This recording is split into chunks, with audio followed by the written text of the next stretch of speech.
नमस्कार,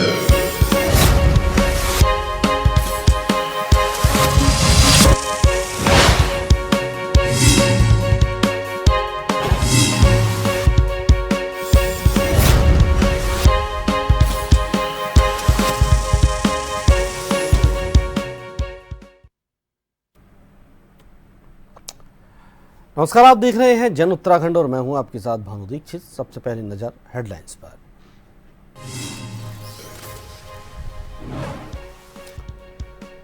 जीएसटी पर बड़ा फैसला, अब 3 टैक्स स्लैब। सीएम धामी बोले, पीएम ने निभाया वादा, 15 अगस्त को किया ऐलान।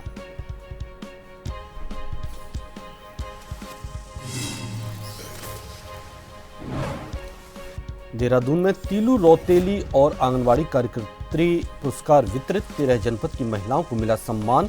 सीएम धामी और मंत्री रेखा आर्या रही मौजूद।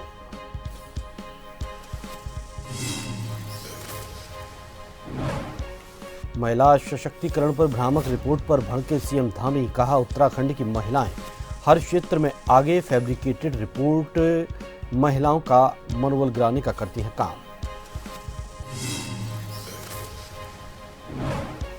उत्तराखंड में आपदा प्रभावितों के लिए नई नीति लाएगी सरकार। सीएम धामी ने दिए त्वरित राहत और पुनर्वास के निर्देश।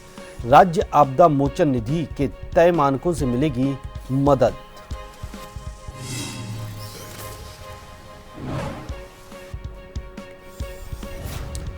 ऊंचे इलाकों में शुरू हुई सीजन की पहली बर्फबारी, चांदी की तरह चमकने लगी चोटियां। निचले इलाकों में जोरदार बारिश का दौर जारी। इधर 11 जिलों में बारिश का ऑरेंज अलर्ट।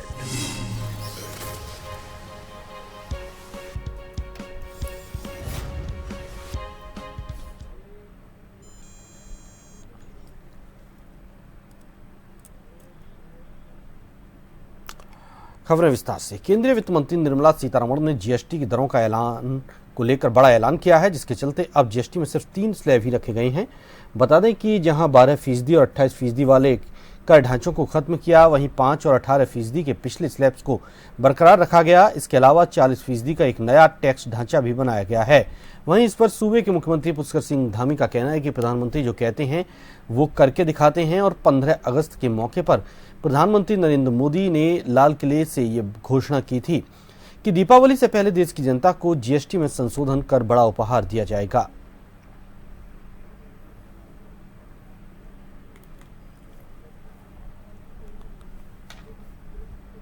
प्रधानमंत्री श्री नरेंद्र मोदी जी जो कहते हैं वो करते हैं। उन्होंने अभी 15 अगस्त को लाल किले की प्राचीर से देशवासियों को कहा था कि दीपावली से पहले वो उपहार देंगे, उनके जीवन को और अच्छा बनाने के लिए योजनाएं लाएंगे, जीएसटी में संशोधन करेंगे। मैं आदरणीय प्रधानमंत्री जी का बहुत धन्यवाद करता हूं, आभार व्यक्त करता हूं कि उन्होंने किसानों के लिए, मध्यम वर्ग के लिए 175 से ज़्यादा वस्तुओं पर, उत्पादों पर जिनको टैक्स से फ्री किया है, जीएसटी से फ्री किया है या उनमें संशोधन किया है। निश्चित रूप से ये किसानों के लिए भी तमाम प्रकार के उनके उपकरण खरीदने से लेकर तमाम चीजें उनके लिए सस्ती होने वाली हैं। और अब आपको सीधा लिए चलते हैं देहरादून, जहां मुख्यमंत्री पुष्कर सिंह धामी कार्यक्रम में मौजूद हैं और वे संबोधित कर रहे हैं, संवाद कर रहे हैं। हम प्रयास कर रहे हैं सर। अभी अल्मोड़ा चंपावत में भी नवीन वृद्धाश्रम निर्माण गतिमान है सर, एंड सारे डिस्ट्रिक्ट्स में एक वृद्धावस्था होम रखे। धन्यवाद सर। बहुत बहुत धन्यवाद। सभी जनपदों में बना दीजिए इसको, एक आज घोषणा कर देते हैं कि सभी जनपदों में भारत सरकार, जैसे हमारा चमोली, बागेश्वर और उत्तरकाशी में ऑलरेडी है। उधम सिंह नगर देहरादून में देहरादून में रायवाला में बन गया है भवन। Yes sir. और रुद्रपुर में हमारा मॉडल बन रहा है, भारत सरकार के उससे बनेगा। अल्मोड़ा चंपावत में भी बन रहा है, अल्मोड़ा चंपावत में बन रहा है। तो जो बचे हुए हमारे और जो 6 जनपद है, तीन चार ही मिलते हैं, वो उनको भी बना देंगे। उनको भी एक एक जो है हम लोग बना देंगे। आगे जो है प्रत्येक राज्य के प्रत्येक जनपद में वृद्धाश्रम जो है बनाए जाएंगे, वो भी छूटे हुए 7-8 में तो है ही, उसके अतिरिक्त जो 4-5 बचे हैं जहाँ भी प्रस्तावित है, हर जनपद में एक बनाएंगे पहले हम लोग। किसी भी वृद्ध व्यक्ति को, किसी भी हमारे वरिष्ठ नागरिक को हम कहीं भी जो है ऐसे किसी भी कीमत पर जो है नहीं छोड़ेंगे। एक बार जोरदार तालियां इस सोच के लिए। और अब प्रत्येक जनपद में वृद्धाश्रम बनाए जाएंगे, माननीय मुख्यमंत्री जी ने आपको आश्वासन दिया है और कह दिया है। आइए बढ़ते हैं आगे। दिव्यांगजन हैं श्री राजेश कुमार, जनपद देहरादून से। माननीय मुख्यमंत्री जी और सम्मानित अतिथिगणों को मेरा प्रणाम। सर, मेरा नाम राजेश कुमार है, मैं देहरादून से हूँ। सर्वप्रथम मैं माननीय मुख्यमंत्री जी आपका आभार व्यक्त करना चाहूँगा कि आपने दिव्यांगता के क्षेत्र में जितना कार्य किया है वो बहुत सराहनीय है, उसके लिए आपका बहुत बहुत धन्यवाद। सर, मेरा प्रश्न है कि जैसे कक्षा 1 से 8 तक जो क्या कहते हैं SC ST के बच्चे पढ़ते हैं, उनको जो छात्रवृत्ति मिलती है वो उसमें जो है परिवार की आय निर्धारित नहीं है, लेकिन वहीं पे जो क्या कहते हैं दिव्यांग बच्चे हैं कक्षा 1 से 8 तक पढ़ने वाले, उनके परिवार की आय निर्धारित की गई है छात्रवृत्ति के लिए 24,000 रुपये। क्या आप इसको समाप्त करने पर विचार कर सकते हैं? नहीं, देखिए, बिल्कुल शिक्षा का अधिकार सभी का है और उसमें विशेष रूप से तो दिव्यांग हो गए हैं। ये हमारा हमारी प्राथमिकता होगी कि उनको शिक्षा मिले, अवश्य रूप से शिक्षा मिले, शिक्षा का अधिकार मिले। तो इसके लिए जो आय सीमा है कक्षा 8 से लेकर 8वीं तक की छात्रवृत्ति में आय सीमा हटाने पर हम जल्दी ही जो है काम करेंगे, जल्दी इस प्रस्ताव पर हम विचार करेंगे, और जिससे कि वो छात्र भी हमारे जो शिक्षा का लाभ प्राप्त कर सकें। धन्यवाद। बहुत बहुत धन्यवाद। आइए बढ़ते हैं आगे और चलते हैं हरिद्वार से हमारे बीच में हैं वृद्धजन श्री बाबूराम गौड़। सर्वप्रथम आदरणीय मुख्यमंत्री जी को नमस्कार। और हम दोनों पति पत्नी जो हैं, हमें ये पेंशन का लाभ मिल रहा है, जिससे हमारा भरण पोषण खर्चा सही चल रहा है। देखिए, पहले जो ये पेंशन मिलती थी ये तीन महीने में एक बार मिलती थी, उस समय इंतजार करना पड़ता था, काफी दिनों तक पैसा पास नहीं रहता था। अब ये आपकी सरकार ने इसको हर महीने कर दिया, जिससे बड़ी सुविधा हुई है। और माननीय मुख्यमंत्री जी, मेरा एक प्रश्न है कि भारत सरकार ने वृद्धजनों के लिए एक योजना चलाई है, वयोश्री योजना। तो इसमें वृद्धजनों के लिए उपकरण की सुविधा है देने का, वो जो देने के लिए है। तो मेरा ये प्रश्न है कि क्या आप अपने राज्य के हर जनपद में शिविर लगा करके और ये सहायता दे सकते हैं? ये मेरा प्रश्न है। नहीं, बहुत अच्छा आपने प्रश्न किया वयोश्री योजना के बारे में।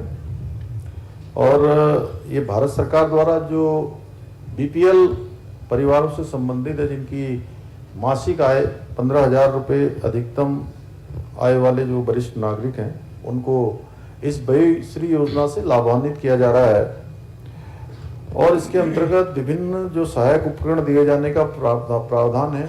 हमारे देश के यशस्वी प्रधानमंत्री, जिन्होंने विकलांग को दिव्यांग शब्द दिया, जिनके समय में उन्होंने दिव्यांग जैसे एक ऐसी अनुभूति होती है कि जैसे एक अलग प्रकार का एक नाम हमारे कानों में गूंजता है और अलग अनुभूति होती है दिव्यांग कहने से। और आगे बढ़ते हैं। अब देहरादून में आज राज्य स्त्री शक्ति तीलू रौतेली और आंगनवाड़ी कार्यकर्त्री पुरस्कार वितरण समारोह का आयोजन हुआ। कार्यक्रम में मुख्यमंत्री पुष्कर सिंह धामी, महिला सशक्तिकरण एवं बाल विकास मंत्री रेखा आर्य और राजपुर विधायक खजान दास शामिल हुए। इस दौरान मुख्यमंत्री रेखा आर्य ने कहा कि तीलू रौतेली पुरस्कार उन महिलाओं और बालिकाओं को दिया जाता है जिन्होंने कठिन परिस्थितियों का सामना करते हुए अपने क्षेत्र में विशेष उपलब्धि हासिल की हो। इस साल 13 जनपदों की 13 महिलाओं को सम्मानित किया गया है। वहीं मुख्यमंत्री ने कहा कि यह पुरस्कार प्रदेश की मातृशक्ति के साहस, संघर्ष और उपलब्धियों का प्रतीक है। क्षेत्रों में, हर जनपद में उत्कृष्ट कार्य करने वाली, समाज के क्षेत्र में, महिलाओं के क्षेत्र में ऐसी मातृशक्ति की प्रत्येक महिलाओं को यहाँ सम्मानित किया जाता है। अनेक अनेक क्षेत्रों में जिन्होंने उत्कृष्ट प्रदर्शन किए हों। इसी प्रकार जो आंगनबाड़ी हमारी सहायिकाएं हैं, कार्यकर्ताएं हैं, उन सबको भी सम्मानित किया जाता है। इसके पीछे हमारा हेतु है कि महिलाएं अपने क्षेत्रों में और आगे बढ़ चढ़ कर काम करें, उत्कृष्ट प्रदर्शन करें और अपने सर्वोच्च को देने के लिए संकल्पित होकर कार्य करें, इसलिए प्रोत्साहन किया जाता है। और महिलाओं के लिए हम निरंतर अनेक योजनाएं भी चला रहे हैं। राज्य के अंदर हमने महिलाओं के लिए 30% का आरक्षण सुनिश्चित किया है। रौतेले रौतेले पुरस्कार वो महिलाएं प्राप्त करती हैं या वो बालिकाएं प्राप्त करती हैं जो अपने कार्य क्षेत्र में जितनी विषम परिस्थितियों का सामना करती है, उन विषम परिस्थितियों का सामना करते हुए एक वो सिद्धि को हासिल करती है, एक अपने ऐसे पद को हासिल करती है और ऐसे सम्मान को हासिल करती है जो कि उस विषम परिस्थितियों में बहुत उल्लेखनीय होता है। तो आज ऐसी अपनी जनपदों की 13 जनपदों की 13 महिलाएं आज सम्मानित होने जा रही हैं। मैं सबसे पहले तो अपने उत्तराखंड के यशस्वी मुख्यमंत्री पुष्कर धामी जी का बहुत बहुत धन्यवाद कर दूं और बाल विकास महिला सशक्तिकरण की जो कैबिनेट मंत्री हैं रेखा आर्या जी, उनका भी बहुत बहुत धन्यवाद करती हूं कि आज हमारे उत्तराखंड की जो वीरांगना तीलू रौतेली पुरस्कार से मुझे नवाजा गया है। तो इस उपलक्ष्य में मैं यही कहना चाहूँगी कि तीलू रौतेली एक बहुत ही जुझारू वीरवाला थी, कुछ न कुछ करने वाली एक वीरवाला थी। उन्होंने अपने उत्तराखंड को बचाने के लिए जो अपना बलिदान दिया है वो हमेशा स्मरणीय रहेगा। उत्तराखंड में महिला सशक्तिकरण को लेकर आई एक सर्वे रिपोर्ट पर मुख्यमंत्री पुष्कर सिंह धामी ने कड़ा रुख दिखाया। सीएम धामी ने कहा कि रिपोर्ट में प्रकाशित आंकड़े भ्रामक और तथ्य से परे हैं। उन्होंने स्पष्ट किया कि महिला आयोग, पुलिस और महिला सशक्तिकरण विभाग ने सही आंकड़े प्रस्तुत किए हैं जिन्हें समाचार पत्रों ने भी प्रकाशित किया। मुख्यमंत्री ने कहा कि इस तरह की फैब्रिकेटेड रिपोर्ट महिलाओं का मनोबल गिराने का काम करती हैं, जबकि उत्तराखंड की महिलाएं हर क्षेत्र में बहादुरी और परिश्रम के साथ आगे बढ़ रही हैं।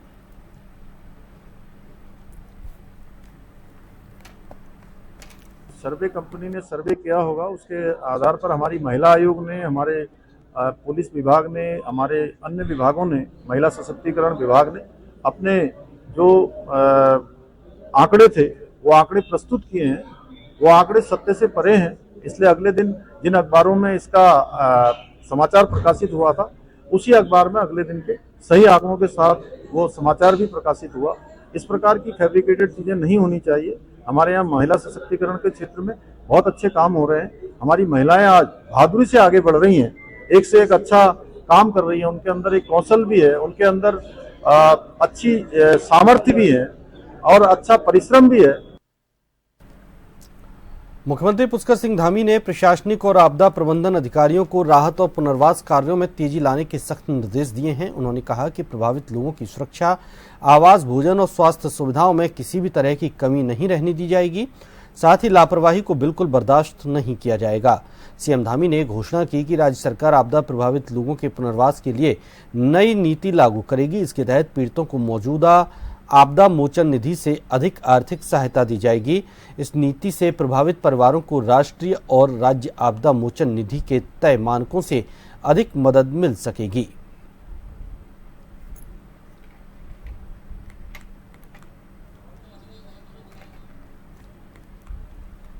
जहां पर भी इस प्रकार की जो आशंका आ रही है, जहां पर भी इस प्रकार के कुछ भी जो है चिन्ह दिखाई दे रहे हैं, वहां पर पहले से ही जिला प्रशासन को, जिले के अधिकारियों को, आपदा प्रबंधन को पहले से निर्देशित किया जा सकता है कि उन सभी के पुनर्वास से लेकर और उनको सुरक्षित स्थानों पर पहुंचाया जाए। उसके लिए राहत शिविर भी बनाए गए हैं और भाटिया इंस्टीट्यूट समेत भारत सरकार के एनडीएमए से भी हमने अनुरोध किया है कि पूरे राज्य के ऐसे स्थानों का एक बार सर्वेक्षण कर लें, उनका जो ठीक प्रकार से धारण क्षमता से लेकर जो आने वाले समय में और हम क्या सावधानियां रख सकते हैं, क्या खतरे हो सकते हैं, क्या चुनौतियां हो सकती हैं, उन सब पर काम करने के लिए।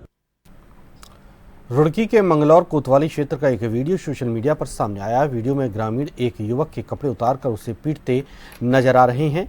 इसके हाथ बांध दिए गए और जमीन पर गिराकर मारपीट की गई। वीडियो में कुछ लोग गाली गलौज करते हुए भी युवक को गोली मारने तक की धमकी देते सुनाई दे रहे हैं। यहाँ तक कि एक बंदूक युवक के मुंह में डालने का भी वीडियो है। पुलिस का कहना है कि युवक चोरी करता था। सीओ मंगलौर विवेक कुमार ने बताया कि वीडियो उनके संज्ञान में आया है और मुकदमा दर्ज कर कार्रवाई की जा रही है। हालांकि जन टीवी इस वीडियो की पुष्टि नहीं करता है।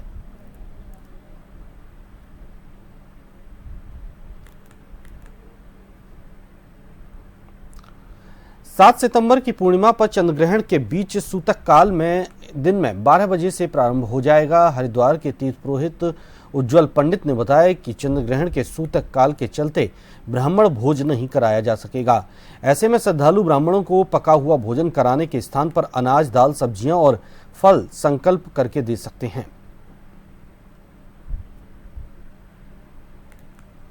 श्राद्ध 7 सितंबर से पूर्णिमा से प्रारंभ हो रहे हैं।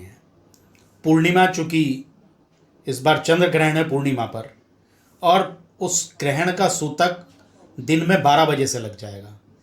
ऐसे में जिन लोगों के यहाँ पूर्णिमा का श्राद्ध होता है वो लोग 12 बजे से पूर्व सूखा राशन अर्थात आटा, चावल, दाल, सब्जियां, मसाले, ये सब बिना पका हुआ अर्थात सूखा लेकर किसी भी ब्राह्मण को संकल्प के माध्यम से दान कर दें या किसी मंदिर में दे आएं। तो जिस प्रकार से हम श्राद्ध में पका हुआ भोजन ब्राह्मणों को खिलाते हैं, उसी प्रकार का आपको खिलाने का भाव भी लगेगा और पुण्य भी मिलेगा। उत्तर प्रदेश में बर्ड फ्लू के मामले सामने आने के बाद उत्तराखंड भी सतर्क है। वहीं विश्व प्रसिद्ध कॉर्बेट टाइगर रिजर्व प्रशासन भी अलर्ट मोड पर है। बर्ड फ्लू को देखते हुए कॉर्बेट प्रशासन ने एहतियातन कदम उठाए हैं। वन कर्मियों को कड़ी निगरानी रखने की हिदायत दी है। वहीं ढेला रेंज में बने रेस्क्यू सेंटर में मौजूद बाघ और तेंदुए को चिकन देने पर रोक लगा दी गई है। बता दें कि जांच के बाद वन्य जीवों को खाना दिया जा रहा है।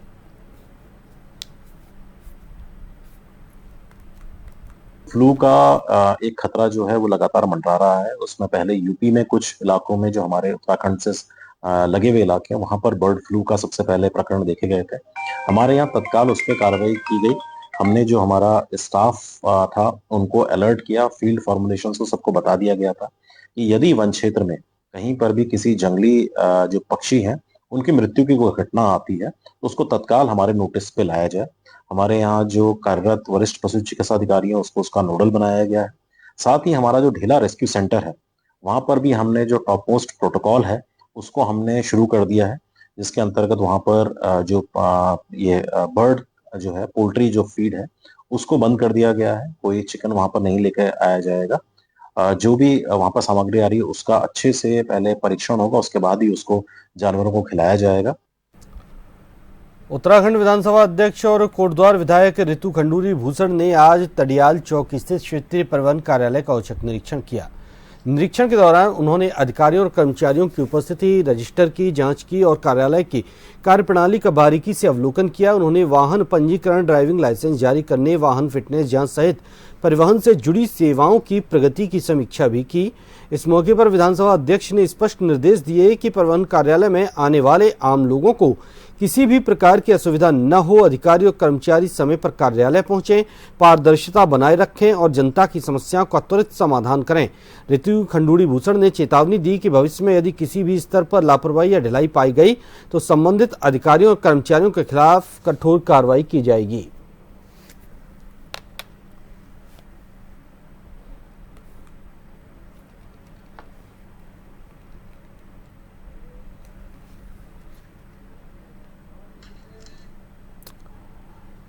रुद्रपुर अब उत्तराखंड का पहला स्मार्ट ट्रैफिक कंट्रोल वाला शहर बनने जा रहा है। महापौर विकास शर्मा और एसएसपी मणिकांत मिश्रा ने एक बैठक कर हाईटेक योजना की रूपरेखा तैयार की। शहर में एआई आधारित एनपीआर कैमरे लगेंगे जो ट्रैफिक नियम तोड़ने पर ई चालान जारी करेंगे और संदिग्ध गतिविधियों की निगरानी भी करेंगे। योजना लागू होने पर रुद्रपुर पूरी तरह हाईटेक ट्रैफिक मैनेजमेंट वाला पहला शहर होगा। चलते हैं जहां मुख्य सेवक संवाद कार्यक्रम में सीएम धामी संबोधित कर रहे हैं। दिव्यांगजन स्वावलंबन योजना तथा दिव्यांगजन छात्रवृत्ति एवं पेंशन योजना जैसी अनेक योजनाओं के माध्यम से दिव्यांगजनों के कल्याण के लिए ठोस प्रयास किए जा रहे हैं और आदरणीय प्रधानमंत्री जी की प्रेरणा से प्रदेश सरकार भी दिव्यांगजनों और वरिष्ठ नागरिकों के कल्याण के लिए निरंतर प्रयास कर रही है।